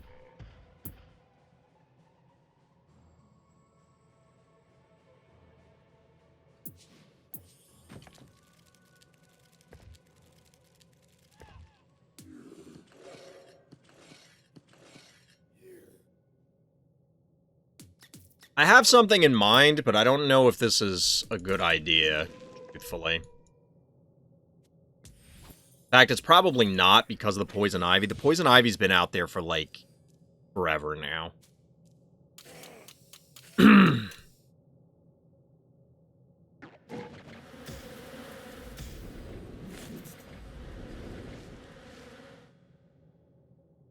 Poison Ivy's been out here for 1,000 turns. Roughly 4 or 5 millennia.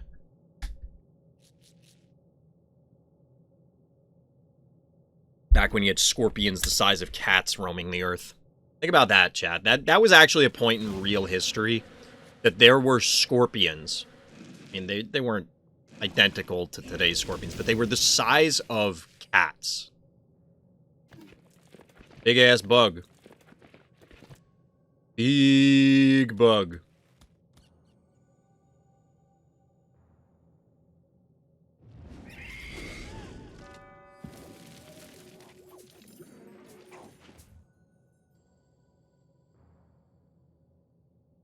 Did they have good tasting claw meat? I'll be honest, I wasn't around then.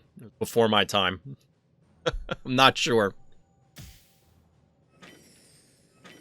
But real talk, there were bugs because of the theory. There are a couple things, but the prevailing theory is like basically due to higher oxygen levels because they don't have lungs the way that other creatures do. So the higher oxygen levels mean that they were able to grow to such enormous sizes.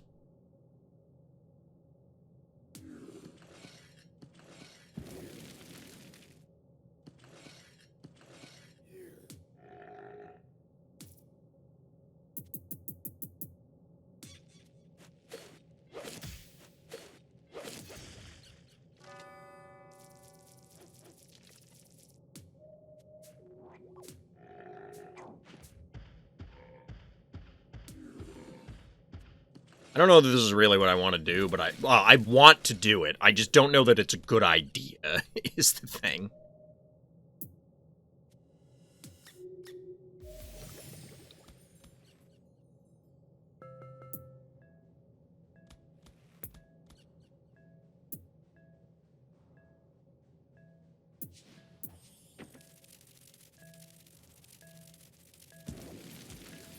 I think this is actually a really bad idea, but we're doing it because I want to.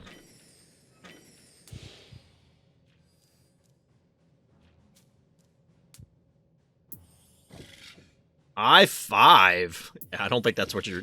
Yeah, I was gonna say.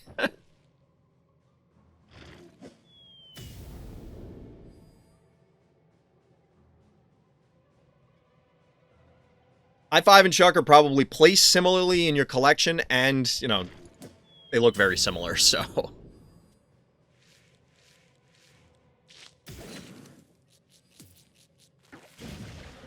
I don't think you can just kill this. I feel like you have to yoink it. Maybe you can do it with this. No. Regardless, this invade was not. This was ill-advised.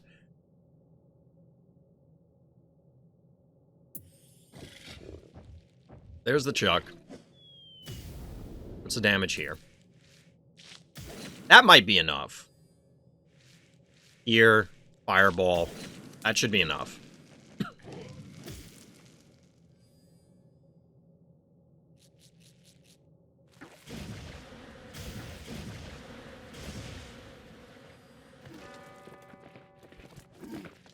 Oh, wow. Okay.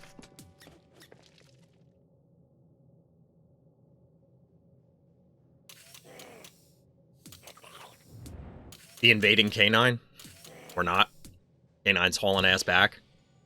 I confused Doge. Threw him for a loop.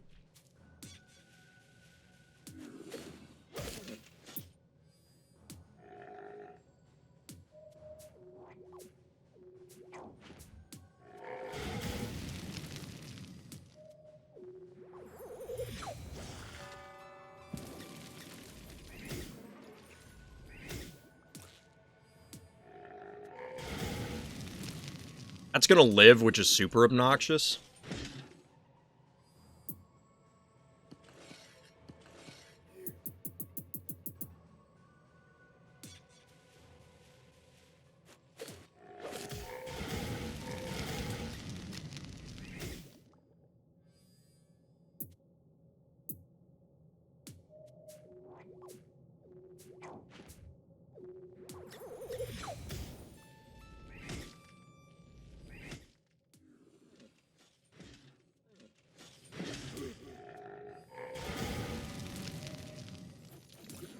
Oh my god, this still lives?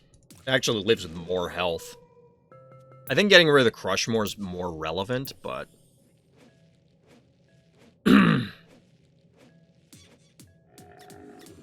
We'll see. This could be very bad. It's probably very bad. I don't know if chat could hear that when I cracked my arms stretching like that. Both elbows. Pop, pop, pop. Wait, didn't you fireball last turn? I guess not.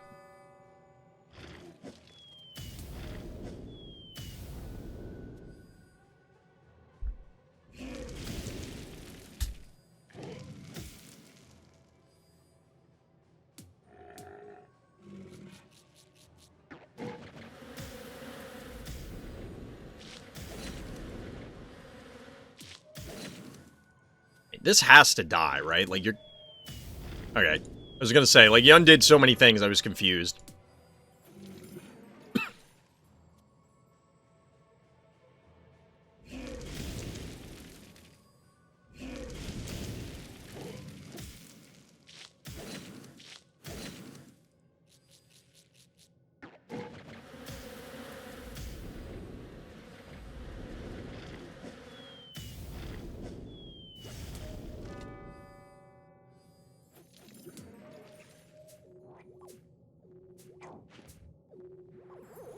I thought it was going to be a Switcher U. Well, I mean, it wouldn't make any sense from this distance, but, like... haven't seen a Switcher U yet. We might. Still might.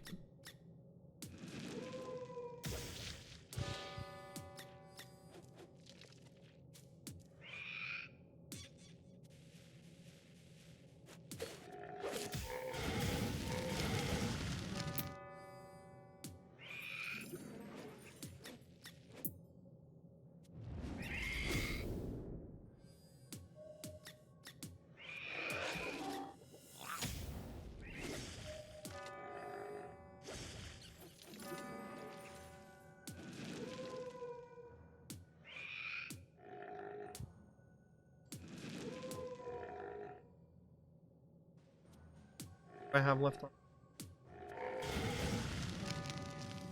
He could have possibly done this differently, like... Like, this definitely happens. Here.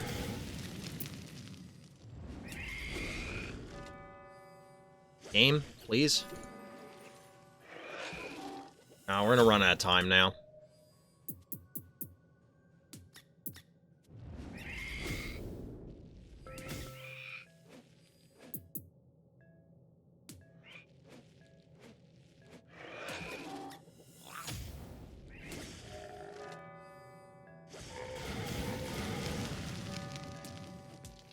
I'm just trying to get stuff off the board. I don't know if this is a good idea because the Barzilla is vulnerable because of where the Chuck is. Can you kill this? Oh, okay. I was gonna say. Then this kills the Stabby. Like, that makes sense.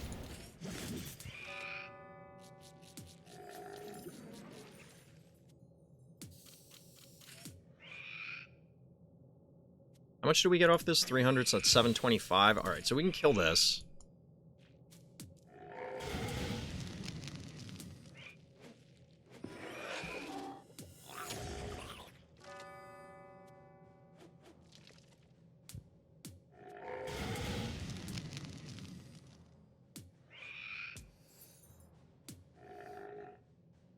Five, six. Not actually that. Like, it might be better to leave this in range. Do this. I don't know. Because obviously the Chuck just lays into the Barzilla.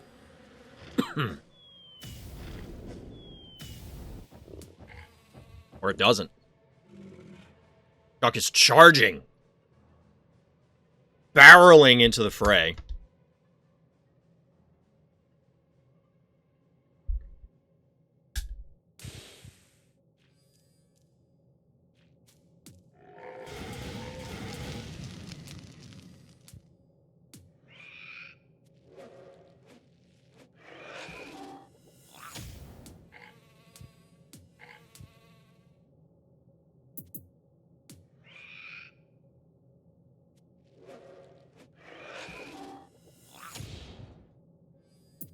Actually, wait.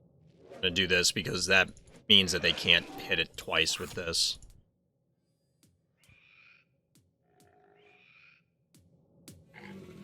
I don't think there's any way that Doge can stop me. I don't think there's enough time to kill both of these. Given the requirements, like 1 billion health here, and then a ton of... I mean, not a ton of health, but significant amount of health. And, resurrect.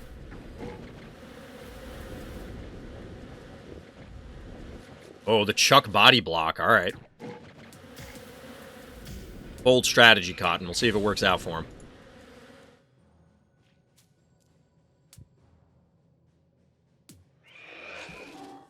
Barzilla gets the win. It seems like it.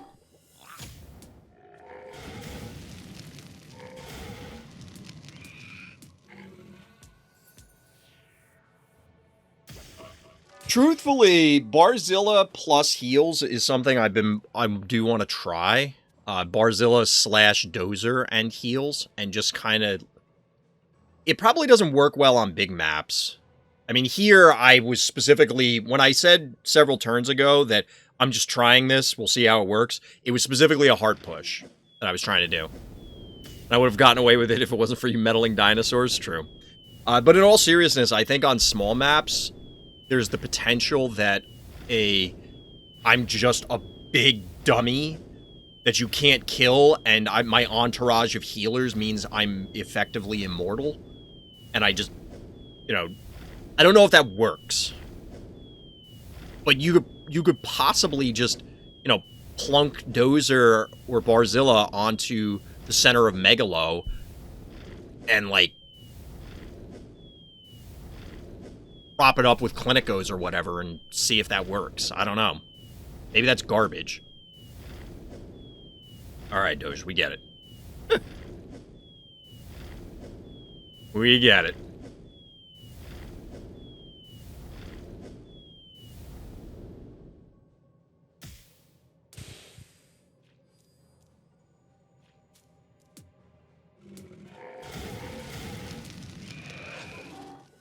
One other advantage Barzilla has going for him is how fast his attack animation is. Keep that in mind if you're running out of time. GG. GG. Alright, chat. Basically, at the end of the stream, we don't have any other game breakdowns to go over. I didn't move this one, I just realized. I moved it, but I didn't clean it up. So, as mentioned, the queue is empty. By the time this goes live on YouTube, it probably won't matter, but I would have killed the pterodactyl if you didn't move it. Yeah, that's what I figured. I figured you had it if I didn't move it, so. Would that have mattered? I don't know. Because it was basically between two things. It was either cap the panic point or not, but that's when I figured I could probably just go face and be done with it. But anyway, housekeeping stuff. Can you submit one? Yeah, if you want me to do it, like, do you want me to do it right now, Onda? You can do it real quick. If I killed Terra, Barzilla wouldn't have had enough time. That's probably true. Oh, you could just tell me what game it is, Onda, because I could pull you up right now. What game is it? Or who's the opponent?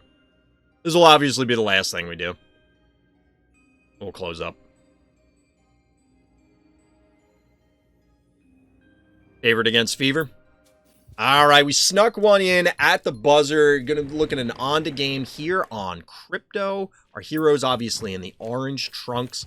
Let's see what Onda's got in store. My guess, place your bets. Is this going to be Boom, Kerbloom / Kaboom related? We will see.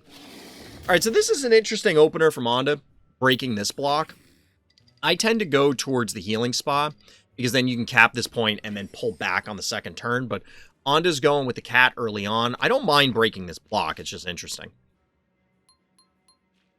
I double hit Terror with bees, kill Terror with Ginsting. Now Ginsting and Chuck are in range. Barzilla doesn't have enough turns, and I kill Barzilla.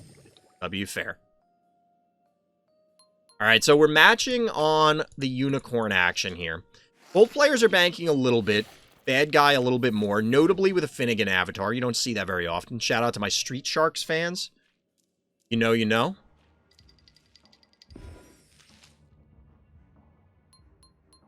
What do we got here? What is happening here? The beauty. Shocker. Who saw this one coming, chat? Who's got two thumbs and saw beauty coming? I'm going to go with every person who's watching this.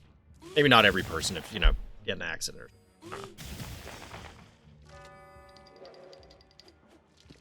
Get a little recap on the point. This is interesting. Why did you just do that, Onda? That's why you did that. Got him. I don't think you needed to break this early.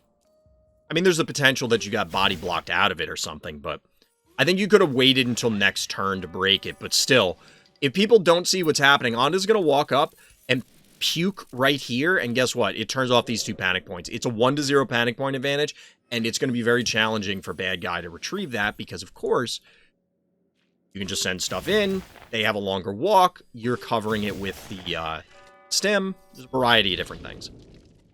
As mentioned, we get the puke. Oh, and by the way, Honey Bear is going to be holding it down.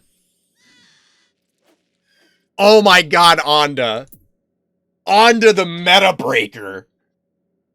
Onda the meta breaker. This is actually hype because we've been talking about this for months. Also, what in God's name is happening to Beauty? Is Beauty cringing right now? Is that what's happening right now? Is Beauty literally cringing because the smiley came out? Because that's what it looks like right now. That's what it looks like right now. You knew that smiley was coming? I forgot, but like I said a second ago, I forgot Onda had smiley is what I mean. We've been talking about smiley as a anti-beauty for a while, and I think I brought it up when I was playing on Crypto the other day because I thought my opponent was going to go smiley and they did, or beauty and they didn't. Because the native AoE on beauty, oh, see, it definitely is moving when I click on it, chat.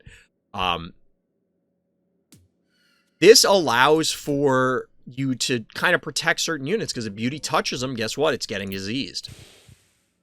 And on this map, or other small maps, it works, because they can't just, oh, well, I'll fuck off to the other end of the world.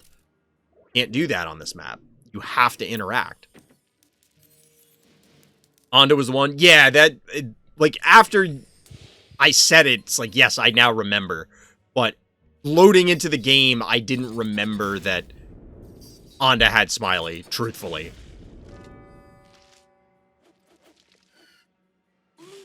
That is a boldly aggressive Smiley.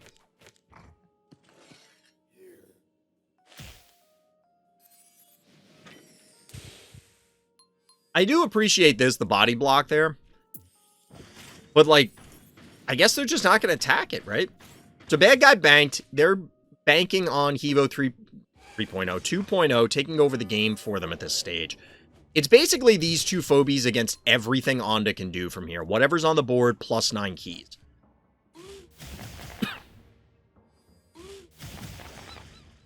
The panic points are going to briefly be in favor of bad guy. This is a good heads-up play from Onda, preventing the dimensional pull. Good heads-up play.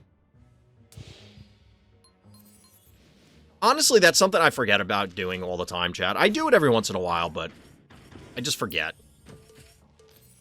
So clearly we're going to get a string of mechanicals from bad guy here. It doesn't make much sense to do anything else.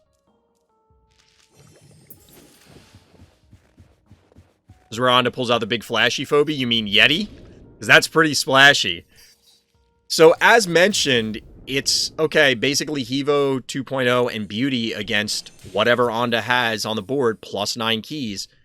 Well, 8 of those keys go into Yeti, and honestly, this is pretty good. This is pretty good. Big flash frozen phobie. Woo! That was difficult to get out there. I mean, honestly, Yeti's a pretty good response, because once you tag either of these, it's significant. Ideally, I guess you're trying to hit Evo and then sneak in the Smiley, but either way, makes sense. I don't know what the hell bad guy does at this stage. I don't know what bad guy does at this stage. It's almost as though if they got the Beauty diseased a while ago just to keep pushing, doing stuff.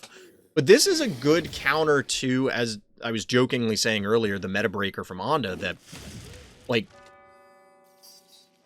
if you're expecting people to go Beauty, or just you're going second, you get to see the Beauty, and you have access to these tools, it makes sense to do these things. Plus, the Gravedigger Honey Bear pairing definitely works out pretty well on this map in general. You know, Gravedigger's not a bad choice to begin with. Honey Bear isn't too costly and has a lot of value. It's going to force your opponent into weird scenarios that they're not prepared for. I think this is really good. Smiley comes out. Panic! I have mechanicals now. Calm. They have Yeti. Panic! Yep. I haven't seen that meme in a while.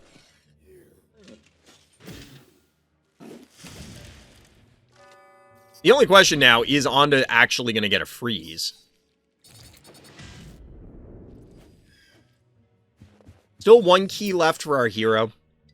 This is kind of a bold Smiley. Well, it's still full health. Because I was going to say they could walk onto the stem, but it's still full health, so what are they going to do? Pull Beauty all the way back into the freaking corner? And even then, you might be able to get... Well, they could go down here and you can't get it. You could fly out, but... I guess if they went up here, you could fly this way, too. Bad guy saying, nope. We're going to go snipe the Gravedigger. Had enough of that. They are going to allow the Smiley to finally connect. And at this point, I think it kind of makes sense because... Nope, we get the freeze.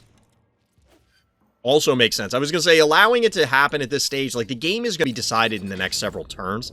So, while the disease will tick away, you could end the game. Look at how sad Beauty looks. Chat, I might use this for the thumbnail. How often do you see this board state? Use this for the thumbnail? Like, let's scroll a little bit, make sure we can get everything in. Like, that's a pretty cool board state.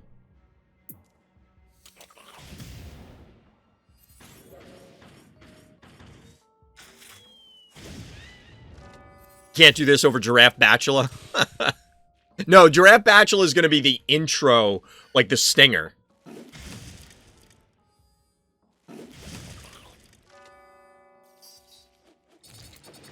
So now it's, yeah, it's basically Yeti and Honey Bear versus this. 2,400 health, 1,500. Yeah, bad guy is, they know what's coming. I mean, this is unfreezing, but whatever. This is an interesting play.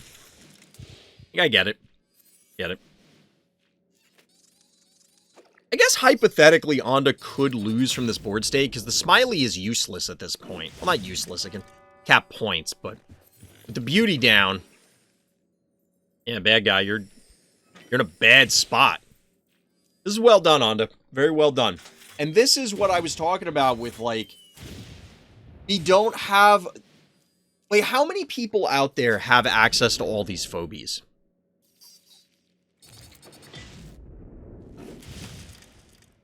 And that's the thing. People were complaining about beauty or complaining about this phobia or complaining about that phobia. And don't get me wrong. Beauty was super strong. And the devs felt it needed to be nerfed. I trust them. And maybe the attractors and things like that of the world are fine. And we just need to either get access to another phobia or figure out something unique like this to fight the stabby opener, fight the attractors, that sort of thing. But this is a pretty cool showcase. This is a pretty cool showcase. So definitely worth looking at that game, Onda. Thank you. All right, chat. So it is actually going to do it this time. We're going to close up. A lot of excitement, a lot of fun tonight. Back tomorrow for some variety action. If you're watching this on YouTube, hit up the links in the description. Come by the live stream. Hit up the Discord. Likes and subscribe. Still trying to hit 1,000 subscribers. Definitely not happening before the end of the year, which was the goal, but what are you going to do? That is going to do it for tonight, though. So as always, everyone, thank you for listening. Thank you for watching. And Black Lives Matter.